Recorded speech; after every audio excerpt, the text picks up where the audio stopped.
اگلی چیز جو بہت اہم ہے وہ ہے بچے کی سلیپ۔ بچے کو سلانے کے لیے ہمیشہ ایک فرم سرفس کا انتخاب کریں، جو ذرا سخت جگہ ہے وہ بہتر ہے، یا اسے تھوڑا سا نرم کیا جا سکتا ہے، لیکن کبھی بھی وہ سرفس بالکل فلفی نہیں ہونی چاہیے، بالکل ایسی نہیں ہونی چاہیے کہ جس میں بچہ لیٹے تو بچہ اس کے اندر دھنس جائے، یا بچے کے پلو ایسے نہیں ہونے چاہیے کہ جس میں بچہ بالکل دھنس جائے، یا کوئی رضائی ایسی نہیں ہونی چاہیے، یا کوئی کمبل ایسا نہ رکھیں جس کی وجہ سے اس کے اندر بچہ جو ہے وہ دھنس جائے۔ اس میں سفوکیشن انجری ہونے کا یا سفوکیٹ کرنے کا یا سانس بند ہونے کا ڈر ہوتا ہے، لہٰذا بچوں کو ہمیشہ ایک جو فرم سرفس ہے اس پہ لٹائیں، جو تھوڑی سافٹ ہے وہ استعمال کی جا سکتی ہے۔ ہمیشہ بچے کو سیدھا لٹائیں، کمر کے بل، یعنی کہ کمر کے بل سیدھا لٹائیں اور فیس اور ٹرنک اوپر کی طرف ہونا چاہیے۔ اس طرح سے بچے کمفرٹیبل زیادہ رہتے ہیں، پلس اس میں سڈن انفنٹ ڈیتھ سنڈروم ہونے کا چانس کم ہو جاتا ہے۔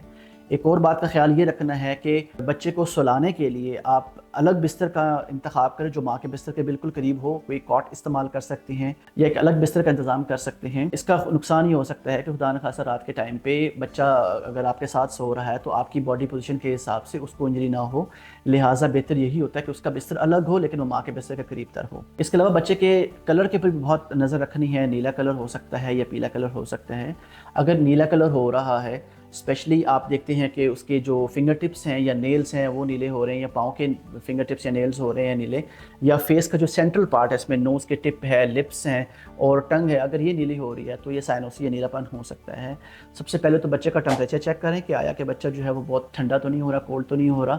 اس کی وجہ سے بھی بچے نیلے ہو جاتے ہیں۔ یا یہ کوئی میڈیکل کنڈیشن ہو سکتی ہے، یا جیسے کنجنٹل ہارٹ ڈیزیز ہو سکتی ہے، اس میں نیلا پن کے دورے پڑ سکتے ہیں۔ اگر آپ کا بچہ نیلا ہے تو پھر لازمی ہے کہ آپ بچے کو ڈاکٹر کو اس کو وزٹ کروائیں۔ اس کے علاوہ جو بچوں میں پیلا رنگ ہے یہ بھی نارمل نہیں ہوتا، بہت سارے بچوں میں آلموسٹ 2/3 بچوں میں یرکان ہو سکتا ہے جو اسپیشلی فل ٹرم بچے ہیں۔ اگر یہ یرکان کی مقدار جو ہے وہ زیادہ ہے، لائک فیس سے نیچے کی طرف جا رہی ہے، باڈی بھی اس کا یرکان ہونا سٹارٹ ہو گیا ہے، تو یہ کوئی میڈیکل کنڈیشن ہو سکتی ہے، اس کے لیے ڈاکٹر کو وزٹ کرنا ضروری ہوتا ہے۔ اگر بچے کے اندر جو یرکان پہلے ہی دن پہ آ گیا ہے تو یہ ہمیشہ پیتھولوجیکل ہوتا ہے، یہ نارمل بات نہیں ہے، اس کے لیے بچے کے ڈاکٹر کو وزٹ کرنا ضروری ہے۔ اس میں ہاسپٹل میں ایڈمٹ کرنا پڑ سکتا ہے اور کچھ ٹیسٹ کروانے پڑ سکتے ہیں، بچے کو فوٹو تھراپی میں رکھنا پڑ سکتا ہے، اور اگر یرکان کی مقدار بہت زیادہ ہے اور ابھی بچے کی عمر بہت کم ہے تو ایون کچھ صورتوں میں بچے کا بلڈ بھی تبدیل کرنا پڑ سکتا ہے۔ اس لیے ضروری ہے کہ جتنا جلدی ہو سکے بچے کے یرکان کے لیے